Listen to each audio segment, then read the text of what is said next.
Kw'isoko. Kw'isoko ni ikiganiro mushikirizwa mukagitegurirwa n'urunani rw'amaradiyo Radio Inzamba agateka kawe, Radio RPA ijwi ry'abanyagihugu na Radio Television Renaissance. Mu gihugu cy'u Burundi mu ntara zitandukanye abantu babandanya kugandagurwa bagatogwa ari biziga. Amashirahamwe atandukanye y'agateka kazina muntu mu vyegeranyo vyayo arerekana ko kwezi guheze kwa 10 abantu yamenye bagandaguwe barenga 200. Ayo mashirahamwe adaharanira inyungu za politike asaba ashimitse leta guhana yivuye inyuma abakora ubwo bubisha, ariko kugeza uno munsi ahenshi leta ikica amatwi ababuza babo bakabura ubatunganiriza. Ikiganiro kw'isoko c'uno munsi mwagiteguriwe na jewe Desire Hatungimana.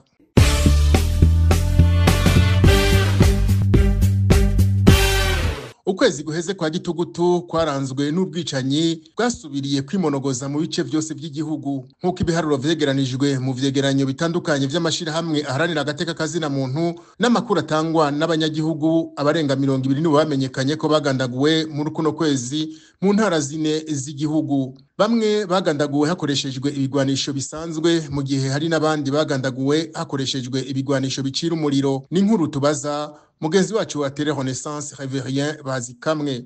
Intara ya Bujumbura iri mu zabonetsemo ubwicanyi bwinshi. Muri zone ya Buganda komine Bukinanyana abagabo batatu batowe bagandaguwe mu minsi 2 gusa. Uwa mbere yatowe atambaye yuzuye ibikomere ku mutwe no kwizosi, akaba yatowe kwa 24 gitugutu uyu mwaka munsi y'ikiraro kiriko kirubakwa ku ruzi Rusizi ahitwa Kaburano. Ico kiziga caciye kijanwa ku bitaro vya Clinique Ubuntu.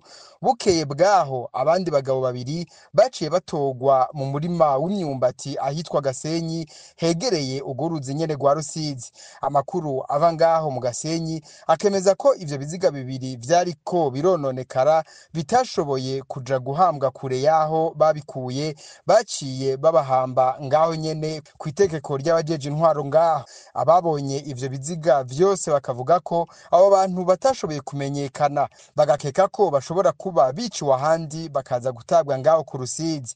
Mu ntara ya Gitega naho abantu 6 harimwo abakenyezi 2 baragandaguwe mu makomine ya Gitega na Bugendana, bikavugwa ko yoba yabaye amatati akomotse ku njyane z'amatongo.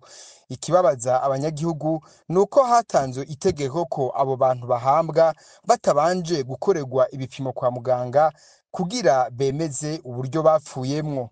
Mu ntara ya Burunga naho abantu 3 nibo bamenyekanye ko bishwe. Mu ntara ya Butanyerera naho nyene harapfuye abantu 2, umwe akaba yari umwana. Bose hamwe babaye 15 bagandaguwe mu makomine 5.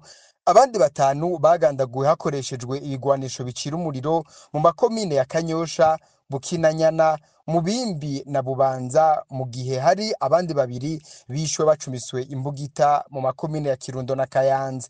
Amashirahamwe yaranira agateka kazina muntu akaba yiyamiriza ubwo bwicanyi mu gihugu gisa nk'uko atabutungane buhaba. Abanyagihugu baba habera bene ubwo bwicanyi bavuga ko bahaba mu bwoba bwinshi, cyane cyane ababa ku nkengera z'uruzi rwa Rusizi, kuko bavuga ko naho hatogwa ivyo biziga biboneka ko abategetsi batabinezwe ngo bamenye abo bantu bicwa abari bo nico baba bahowe. Arakoze Reveriano Bazikamwe. Ubwicanyi bwasubire kwimonogoza mu gihugu burahagaritse umutima abo mashirahamwe adaharanira ivyicaro vya politike. Umushingwamanza Janvier Bigirimana, umunyamabanga mukuru w'ishiramwe Fokode, ababazwa nuko ubwo bwicanyi butigeze buhagarara haraheze imyaka 10.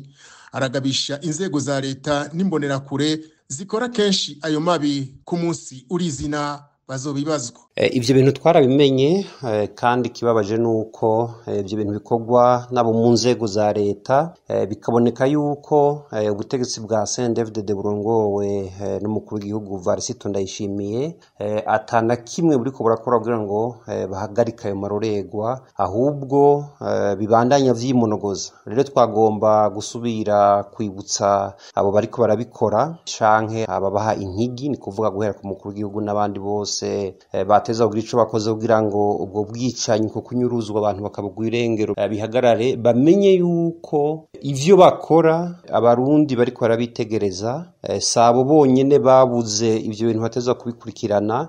Hari abarundi uno munsi babayeho mu bwoba, batagira ubutungane, bicwa bakanyuruzwa bakabura uwo baririra. Hari amashirahamwe ariko arabikurikirana, rero ababikora bamenye yuko bitebuke bazokubitwa intahe mu gahanga. Ikindi naco umuntu atokwibagira kuvuga nuko kuva ubwicanyi buba muri 2015 nta kintu na kimwe kigeze gikorwa na leta ya CNDD-FDD kugira ngo abarundi baronka agahengwe. Ivyo rero ntibishobora kwijana. Bamenye yuko ubutegetsi bw'ikikenye, ubutegetsi bw'inguvu, ubutegetsi butubahiriza amategeko, ubutegetsi bushira imbere igikenye mu vyo gutwara, bamenye ko bwama buheza nabi. Abariko barakora ivyo rero bamenye yuko bateza kuzovyishura. Umushingwamanza Janvier Bigirimana arasaba leta ko yo kwikubita agashi igahagarika ayo mabi, nayo ku miryango yariko barakorerwa ayo mabi isabwa gukorana n'amashirahamwe aharanira agateka kazina muntu kugira ayo mabi amenyekane maze ababikoze bazoshengezwe.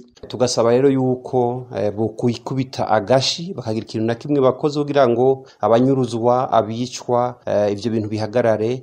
Tugasaba yuko rero abarundi boguma bakanuye amaso maremare muri kino gihe vyo kunyuruza abantu no kubica vya bandanije vy'imonogoza, kugira ngo bakorane n'amashirahamwe aharanira agateka kazina muntu mu kugerageza gutabariza abo bishoboka, na cyane kugira ngo iyo ivyo vyaha bikozwe bishobore kwandikwa ahantu, kandi tukibaza yuko bitebuke habayeho gushira inguvu hamwe abarundi nabo bahanira agateka kazina muntu, hazoteba hakagira ikintu gikozwe gituma ababikoze bashobora gukurikiranwa n'ubutungane. Nikora ako kagohe k'umushingwamanza Janvier Bigirimana dusozereye ko kino kiganiro.